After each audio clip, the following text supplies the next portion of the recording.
Bonsoir, mesdames, mesdemoiselles, messieurs, bonsoir. Nabilaï Moussa Kamara, depuis Bruxelles, chef compatriote guinéen. Très bien, alors j'ai donc cet autre thème d'information déjà annoncé depuis ce matin, presque. Alors, j'ai deux éléments dans ce, disons, deux éléments donc que je vais essayer d'analyser politiquement.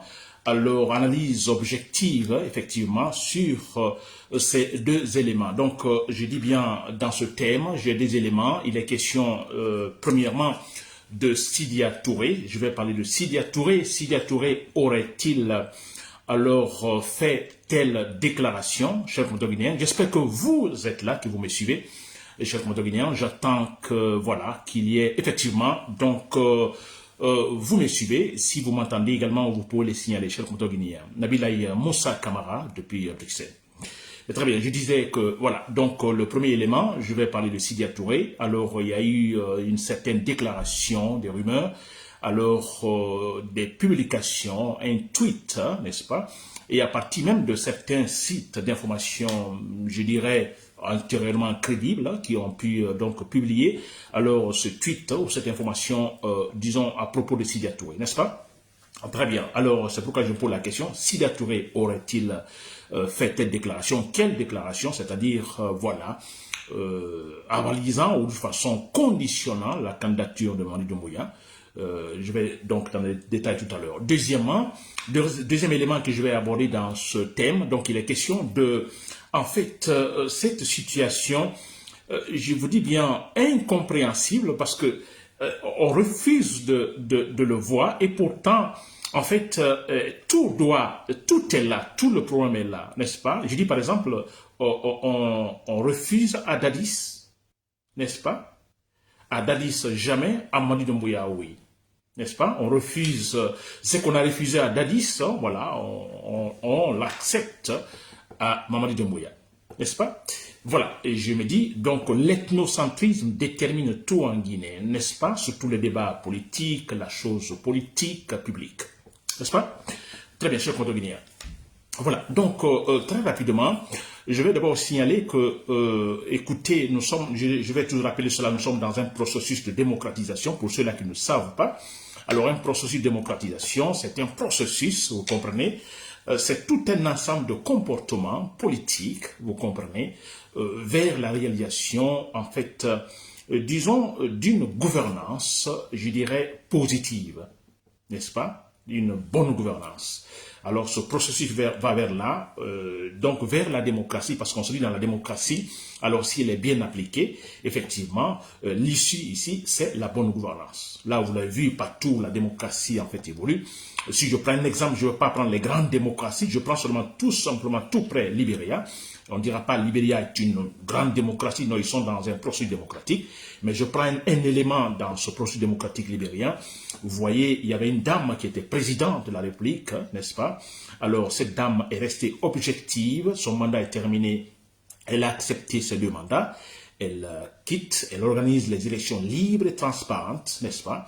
Elle quitte, voilà. Il y a Georges Weah qui vient. C'était la dame, c'était Sirleaf. Après, il y a Georges Weah qui vient. Georges Weah, effectivement, qui alors suit le même, en fait, le même chemin, je dirais, chemin politique, c'est-à-dire rester objectif.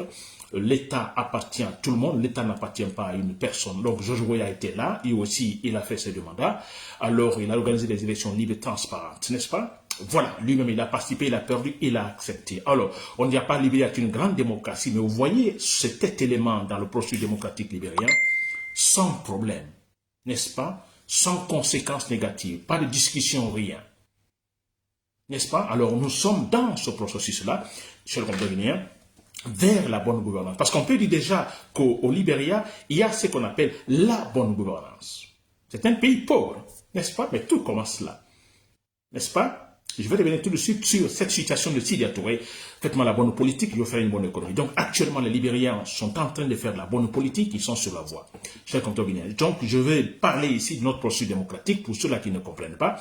Alors, c'est très important parce que si la politique réussit, effectivement, alors il y a pas mal de choses que nous entendons maintenant, c'est vrai, Alors, franchement, il y a des jugements de la part des Guinéens, des jeunes, même des universités, je ne sais pas comment sont les universités. Alors, c'est quelle université? Des gros lycées peut-être, ou des gros collèges, hein, on ne peut pas parler d'université. Alors, ils ont des formes de raisonnement extraordinaires. N'est-ce pas? Tout à l'heure, j'ai publié, en fait, sur Sidia Touré, en disant que Sidia Touré, en fait, commet une grosse erreur politique. Alors, je lis, par exemple, les commentaires, mais c'est extraordinaire. On a un problème de réflexion, n'est-ce pas? On envoie ailleurs totalement. Très bien, sur le point de venir. Alors, vous avez compris, nous sommes dans ce processus-là. Et ce processus-là va réussir. Alors, il n'est pas question disons, d'avoir tout fait. Non, tout ne sera pas fait comme ça. Voilà, non. C'est nous-mêmes qui, donc, le ferons. Alors, petit à petit, en posant des pas, cher Podorinier. N'est-ce pas? Et jusque-là, ça ne réussit pas, c'est vrai, mais cela ne veut pas dire que tout a été négatif. Non, du moment que petit à petit, on se débarrasse des mauvaises graines. Ça, c'est très important. On s'est débarrassé d'Addis Camara, on s'est débarrassé, je dirais, de même Seyd Kuba, parce que ce monsieur ne peut plus revenir. Nous savons comment est son esprit. On se débarrasse de Alpha Condé, on se débarrasse de Mamadi Doumbouya. Donc, nous nous séparons des mauvaises graines. Et arrivé à un moment donné, on aura le positif qui dominera tout simplement le négatif. Et là, je vous dis, en ce moment, le développement sera possible. N'est-ce pas, cher Codorien? Très bien. Alors, j'attaque mon sujet, je parle de Sidia Touré. Alors, j'ai déclaré, en fait, j'ai vu, vous comprenez, peut-être autant que vous, j'ai vu cette information sur les réseaux sociaux, vous comprenez, alors Sidia Touré, qui aurait déclaré, en fait, un tweet, alors qu'il ne voit pas de problème concernant la candidature de... Je dis bien, je mets ça au conditionnel, n'est-ce pas? N'est-ce pas? Parce que après, j'apprends que effectivement que l'information a été démentie par le parti, démentie. J'ai lu également, je ne sais pas si c'est vrai ou non, mais j'ai vu ce discours du chef, disons, le communicant en fait principal de l'UFDG, alors qui effectivement est arrivé à démentir l'information. N'est-ce pas? Que c'était un fake news, en fait une fausse information. Très bien. Alors, de toute façon, moi j'ai lu cette déclaration, j'ai dit, bon Dieu, vous comprenez, c'est extraordinaire. Sidia Touré a-t-il déclaré cela? Et tout de suite, comme quelque part, j'ai vu l'information dans des sites d'information, je dirais, crédibles en Guinée. Je me dis, bon, alors, c'est donc vrai, Sidia Touré a déclaré cela. N'est-ce pas? Et voilà pourquoi, tout de suite, j'ai fait la publication. Très bien. Mais on peut dire un ouf de soulagement, c'est vrai, parce que, bon voilà, l'information est totalement démentie. Ce n'est pas une déclaration de Sidia Touré, n'est-ce pas? Très bien. Alors, mais, moi je me dis, écoutez, je dis bien, je suis surpris, alors, pas tellement aussi, connaissant Sidia, mais quelque part, moi je me dis, je ne vais jamais oublier cette citation de Sidia Touré, qui venait d'être nommé par Lansana Conté, Premier ministre. Je me rappelle très bien, j'étais encore à Conakry, je venais de terminer mes études. Alors, Sidia Touré, il est nommé Premier ministre, il était encore à Abidjan, il est rentré en Guinée et les journalistes lui ont posé des questions. Alors, comment va-t-il aborder, en fait, le problème guinéen? Alors, parce qu'il y avait problème, effectivement, si on l'a nommé Premier ministre, c'est parce qu'il y a eu changement, voilà, c'est parce qu'il y a problème. Alors, comment va-t-il résoudre ce problème, Sidia Touré, en tant que Premier ministre, auprès de Lansana Conté? Alors, Sidia Touré répond, écoutez, j'ai beaucoup aimé cette phrase parce que c'est la vérité. Faites-moi une bonne politique et je vous ferai une bonne économie. C'est comme ça il a dit. Il a répondu. Donc, ça signifie tout simplement que si, une fois que la politique, elle est bonne, vous comprenez, la politique, elle est bonne, ça veut dire qu'il y a la stabilité déjà, il y a la stabilité, il y a la transparence, il y a le rationnel qui joue, ça c'est important. Tout explique, tout est explicable. C'est cela, la politique. N'est-ce pas? Les lois se respectent, vous comprenez? Alors, on a l'exécutif également qui joue son rôle, les députés, également les juges. Hein? Tout est responsabilisé. Donc, la politique, elle est bonne. Et quand la politique est bonne, alors il y a la stabilité. Et dans la stabilité, ben voilà, et tout est possible. N'est-ce pas? Un exemple précis, quand il y a la stabilité politique, franchement, et sociale, l'argent entre parce qu'on ne peut pas construire un pays sans des prêts, vous comprenez, ou des prêts auprès des organisations, disons, financières internationales. Vous comprenez, qui ont des critères. N'est-ce pas? Il y a des critères, des conditions pour donner de l'argent. Alors, un pays stable, une bonne politique, vous voyez, donc l'argent vient et les projets sont exécutés. n'est-ce pas? Si la Touré avait raison, faites-moi une bonne politique, je vous ferai une bonne économie, n'est-ce pas? Donc il est Premier ministre. Alors vous voulez que l'économie guinéenne décolle réellement. Alors écoutez, présentons une bonne politique, n'est-ce pas? Malheureusement, depuis, on n'a pas eu cette bonne politique, chers compatriotes guinéens. Alors, voilà pourquoi quand j'ai lu en fait ce tweet de qui, en fait, tout le monde a pensé qu'il était Sida. Je dis bien, heureusement, c'est du fake news, c'est de la fausse information. Alors, mais j'ai dit, c'est pas possible, Sida Touré, faites-moi une bonne politique. Je ferai une bonne économie. Alors, mais si vous dites, Sida Touré a dit dans sa déclaration, aurait dit, n'est-ce pas, voilà, que bon, écoutez, ce n'est pas un problème que Mamadi Doumbouya donc se présente, soit candidat.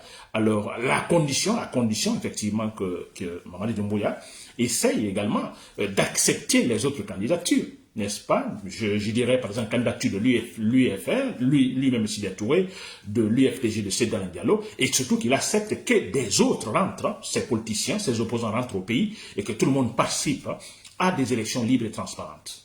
N'est-ce pas? Voilà. Donc, c'est ce qu'on a lu dans ce faux tweet, n'est-ce pas? Alors, moi, j'ai dit, mais j'ai tout de suite raisonné, mais c'est pas possible. Hein. Si la Touré ne peut pas le faire, parce que ça veut dire quoi? Parce qu'il y a un problème, n'est-ce pas? Mamadi Doumbouya elle a juré sur le Coran, sur la Bible, n'est-ce pas? Sur la charte, il y a cet engagement de ne pas se présenter candidat et tout ça. Alors, dire maintenant, non, bon, écoutez, vous pouvez présenter à condition que vous... Non, ça, c'est vraiment grave. Ce serait grave. Je dis non. Si la Touré, si c'est vrai, vous l'avez dit, vous allez à la retraite. Heureusement, non. Heureusement, ce n'est pas... Et il l'a pas déclaré, et Dieu merci, cher Contoguinien. N'est-ce pas? Très bien. Donc, je crois que là, on s'est compris. Il y a eu pas mal de déclarations, de préjugés par-ci, par-là.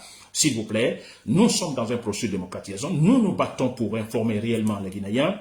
Alors, ce que je fais, écoutez, ça fait partie également, c'est une minime partie donc de combat pour notre processus démocratique, n'est-ce pas? Alors, si nous apprenons que tel parti politique sur lequel nous comptons beaucoup, je prends l'UFR, je prends l'UFDG, et que le leader a fait telle déclaration, c'est un affront, vous comprenez? C'est une attaque réelle à notre processus de démocratisation. Voilà pourquoi moi je réagis. C'est normal, c'est la logique du raisonnement. On se bat pour le processus démocratique, nous comptons sur les leaders politiques, et un tel leader politique se lève pour dire des choses franchement disproportionnées, graves, paradoxales. Écoutez, tout de suite on réagit, on n'est pas content. Voilà, c'était le but également de ma publication sur Sida Touré. Très bien, deuxième élément. Je vais parler en fait, de cette situation, n'est-ce pas? Alors, c'est de l'ethnocentrisme pur qui détermine tout en Guinée. Ça, je vous le dis. On va le dire toujours. Le problème, c'est là. N'est-ce pas? J'ai toujours dit que le grand problème, c'est le comportement, le côté psychologique, c'est vrai. Nous nous comportons mal. Alors, ça, c'est vrai. Mamadi Doumbouya vient de le prouver, n'est-ce pas? Malheureusement, il a parlé de refondation. La refondation qui devait se battre sur ce plan, c'est-à-dire, en fait, former les citoyens, donc éduquer, en fait, inculquer des valeurs pour dire, bon, écoutez, vous devez être, alors, avoir du bon comportement, vous devez être, donc, loyaux, vous comprenez, envers la loi, etc., etc. N'est-ce pas? Et ça, c'est avoir le comportement. Mais franchement, ce n'est pas ça. Donc, en fait, le point principal de la Guinée, c'est cela. N'est-ce pas? Très bien. Et la refondation devait jouer là, cher Moto-Guinéen. Très bien. Mais bon voilà, et les conséquences de cela, de ce mauvais comportement, on glisse facilement vers les comportements des actes ethnocentristes, ça c'est vrai. Et regardez, je suis quand même, franchement, la transition a échoué, c'est franchement choquant, ça a échoué totalement. Parce que quand Alpha Condé est parti, on se dit, bon, avec la refondation, donc il y a certaines déclarations, pas mal de déclarations, je dirais, négatives, alors qu'on entendait avant, peut-être on dit, bon, c'est la fin, on ne va plus entendre certaines déclarations. Mais aujourd'hui, vous voyez, il y a ces déclarations qui continuent, vous comprenez, purement régionales, négativement, vous comprenez, alors vous êtes tel, vous êtes peul, vous êtes soso, vous êtes malinqué, dégagé, c'est nous qui sommes là, etc., etc. Mais franchement, c'est pour ça dit, la transition est un échec déjà. Ça, on ne devait plus attendre. On ne devait plus y entendre. Parce que si la loi était au-dessus de tout le monde, Mamadou Doumbouya avait un bon comportement, il se comportait bien, comme il le faut. Et franchement, ceux-là qui, en fait, sont derrière ces déclarations négatives, en fait, je ne dis pas que peut-être il n'aurait pas peut-être dit ça, il continue à le dire, mais jamais publiquement. Il se serait senti, en fait, gêné. Parce qu'ils se disent, non, attention, maintenant c'est la loi au-dessus de tout le monde. Il y aurait un blocage. Mais comme ils voient que à la tête, là-bas, donc au plus haut niveau, c'est de la pagaille, n'est-ce pas? Le monsieur qui est là-bas, lui-même, il ne respecte rien, n'est-ce pas? Il n'est pas objectif. Et voilà ces déclarations qu'on entend par-ci, par-là. Écoutez ce préfet à Cancan, comment il déclare, qu'est-ce qu'il dit, le préfet de Cancan? Après, donc, la mort de ce monsieur qui, en fait, c'est un Dubaté qui a brûlé, par exemple, l'effigie et la photo de Mamadi Doumbouya. Vous comprenez, malheureusement, vous comprenez, ce monsieur a été torturé en prison. Vous avez entendu le prophète, ce qu'il dit. Alors, continuez à vous comporter, vous partirez comme, voilà, celui-là qui a brûlé l'effigie, en fait, la photo de Mamadi Doumbouya. C'est un prophète qui parle. Vous voyez pourquoi il le dit? Parce qu'il s'est dit, bon, écoutez, Mamadi Doumbouya, en fait, bon, voilà, il me voit bien. N'est-ce pas? Il me voit de bon côté. Mais c'est cela. Il sait que Mamadi Doumbouya ne va pas le reprocher parce que ça, c'est ce que Mamadi Doumbouya veut entendre. C'est comme ça. N'est-ce pas? Alors, bon, finalement, je dis, en fait, parlant de l'ethnocentrisme, qu'on accepte à Mamadi Doumbouya, ou on sait qu'on a refusé à Dadis Camara, voilà, on l'accepte à Mamadi Doumbouya. C'est incroyable quand même, cher compte guinéen. Qu'est-ce que nous voulons? Réussir notre processus de démocratisation, réussir à stabiliser la Guinée, mettre fin à l'ethnocentrisme. N'est-ce pas? À la malhonnêteté des fonctionnaires, nous voulons mettre fin à cela. Mais voilà, mais il y a des situations, par exemple, qu'il faut résoudre. Mais il faut un bon chef au pouvoir. C'est pourquoi je dis, je compte sur un soldat rationnel. Ce soldat rationnel, il sera au-dessus de tout le monde. Il travaillera objectivement. Mais c'est vrai. Mais dis donc, Dadis a fait un coup d'état militaire. Il est venu au pouvoir. On a dit, Dadis, non, vous n'allez pas durer. Il dit, mais attendez, moi je comprends le problème guinéen, je vais résoudre. Attendez, je fais ceci, cela, je vais faire cela. N'est-ce pas? C'est tout le monde qui s'élève. Les partis politiques, les organisations sociales, par-ci, par-là, les plateformes politiques. On dit non. Et on a vu comment ça s'est terminé avec Dadis Camara, qui vient d'être jugé et condamné. Mais je ne vois pas la différence entre cette arrivée d'Adis Camara, les déclarations d'Adis Camara, en fait, ces déclarations et celles de Mamadi Doumbouya. Je ne vois aucune différence, s'il vous plaît. Et les mêmes personnes qui étaient là, qui disaient, qui vociféraient en disant à Dadis Camara, non, vous ne pouvez pas vous présenter, non, ce n'est pas possible, non, vous, non. Les mêmes sont là aujourd'hui à, effectivement, supporter Mamadi Doumbouya, à l'épauler, à le mettre sur un piédestal. Mais pensez-vous, avec ça, le problème guinéen sera résolu? Mais jamais. Jamais. Il y a la frustration, peut-être, apparemment les gens se taisent, mais on est frustré. Comme au temps de Dadis, on a des gens qui disaient du côté de la Haute-Guinée, on ne peut pas voir les forestiers. Mais ça c'est clair, on ne peut pas voir les forestiers, en fait, au pouvoir. Un forestier président, jamais. N'est-ce pas? Mais c'était ça. Alpha Condé, c'était ses déclarations, mais c'est clair. Alors maintenant, on a Mamadi Doumbouya au pouvoir, c'est un malinqué. Bon là, non, il n'y a pas de problème. Voilà, malinqué, c'est sa place. Là, la présidence, c'est un malinqué. Voilà, c'est là. On a trouvé la personne qu'il faut, la personne adéquate. Un forestier, non. Mais quand même, s'il vous plaît, comment voulez-vous dans ce cas qu'on puisse résoudre le problème guinéen, qu'on puisse atteindre les objectifs communs de tous les Guinéens, parce qu'il est question de la Guinée forestière, de la Haute-Guinée, de la Moyenne-Guinée, de la Basse-Côte, ou de la Basse-Guinée. N'est-ce pas? On ne peut pas parler d'une région supérieure, mais c'est ce qu'on est en train de dire. Il y a une région qui est supérieure. Vous prenez les 4 régions, on se dit, bon, la Haute-Guinée est supérieure. Mais c'est cela. Allez-y à Cancan. On a même la sœur de Mamadi Doumbouya, une certaine Adja, on a des informations, alors qui s'impose. Tout le monde a peur d'elle à Cancan. On dit même les préfets et toute l'autorité a peur de cette femme qui s'impose, qui demande d'arrêter telle et la personne a arrêté. Une certaine Aïcha, la sœur de Mamadi Doumbouya. Vous voyez ça, cher compteur guinéen? N'est-ce pas? Ils se disent, ouais, c'est nous qui sommes au pouvoir. Cher compteur guinéen. C'est quand même incroyable. Alors, moi je me dis, Alors, Dadis Camara, je prends Baouri, n'est-ce pas? D'ailleurs, qui est un élément principal, disons, dans toutes ces organisations organisées contre donc le régime de Dadis Camara. Mais on doit se poser la question. Mais c'est vrai, Dadis Camara, on dira, peut-être, lui d'ailleurs, il a seulement opiné, hein, il a opiné.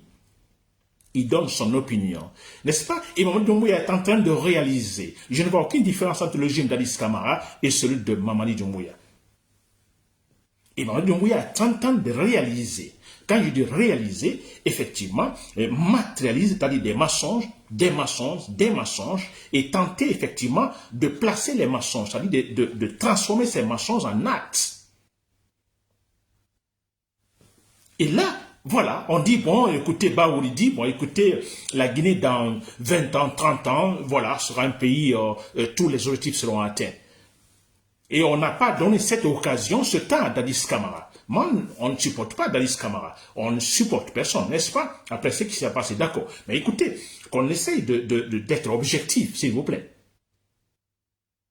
Je ne vois aucune différence entre Dadis Camara et Mamadi Doumbouya, n'est-ce pas? Alors, la peur, la crainte qui était là, que si Dadis continue au pouvoir, cette peur-là, pourquoi? Parce qu'on se disait, non, on voyait l'avenir noir, totalement noir, négatif, le pouvoir d'Adis Camara. Mais écoutez, c'est la même chose maintenant, Mamadi Doumbouya. Et seulement la seule différence, on a un monsieur qui est de la Haute-Guinée. Comme il est de la Haute-Guinée, bon, écoutez, bien sûr, l'avenir est encore négatif, noir, mais écoutez, bon, de toute façon, c'est un malin qui est au pouvoir, il n'y a pas de problème. Ils sont à leur place. Je comprends bien. Alors, tant que ce problème n'est pas résolu, mais c'est vrai, en forêt, vous comprenez, c'est vrai, il y a la frustration, peut-être là-bas, on se manifeste pas, on ne le dit pas, mais cette frustration est là. Très clair. Et tant qu'il y a cette frustration, donc de niveau de la Guinée forestière, de la moyenne Guinée, de la Guinée, de la basse Guinée, mais écoutez, la frustration dans 3 régions sur 4, mais s'il vous plaît, personne ne va réussir en fait la politique en Guinée. Personne ne va réussir à stabiliser la politique en Guinée. Ça c'est clair et net. Personne. N'est-ce pas? Mamadi Doumbouya prend des décisions unilatérales. N'informe personne. Absolument personne. Et vous voulez que nous atteignions effectivement nos objectifs communs. Jamais, chers Guinéens. Jamais. C'est pourquoi, pour terminer. Chers Guinéens. Alors, la seule solution, vous avez vu, Mamadi Doumbouya a compris que effectivement, s'il doit tomber, s'il doit partir, ce sera sûrement de manière sanglante. Il le sait très bien. Il le sait. Et c'est pourquoi, alors, il ne joue pas là. N'est-ce pas? Il ne fait qu'acheter des armes. Des armes, de recruter, de former des militaires autour de lui. Parce qu'il a compris que s'il doit tomber, il n'y a pas autre manière. S'il doit tomber, c'est là. N'est-ce pas? Il le sait très bien. Et regardez quand il sort, comment il est accompagné. Parce qu'il sait qu'effectivement, que le problème viendra là. Alors, chers Guinéens, nous sommes sûrs à 100%, Mamadi Doumbouya tombera. Donc, à partir de là, effectivement, un soldat, vous les soldats, vous m'avez écouté, et là, je dis bien, je dis toujours, les argumentations sont en fait nombreuses, n'est-ce pas? Elles sont nombreuses, grosses comme une montagne. Alors, ça dit après la chute de Mamadi Doumbouya, l'après Mamadi Doumbouya, vous serez soutenus à 100%, chers Guinéens. Et il se sûr à 100% que le militaire qui l'enverse Mamadi Doumbouya sera un militaire rationnel, que lui, il aura tout compris, il aura tout compris, parce qu'il le sait très bien, en se comportant comme Dadis ou en se comportant comme Mamadi Doumbouya, alors il sera terrassé à son tour. Donc, je suis sûr, à 100%, je dis bien à 100%, lui, il va résoudre le problème guinéen. C'est-à-dire stabiliser la politique en Guinée, chers Guinéens. N'est-ce pas? Voilà, chers Guinéens. Donc, c'était cela, l'inquiétude, voilà, qui tournait autour de ce tweet qu'on pensait, en fait, venir de Sidia Touré. Heureusement, ce n'est pas de Sidia Touré, chers Guinéens. Sinon, moi, je me disais, mais écoutez, si...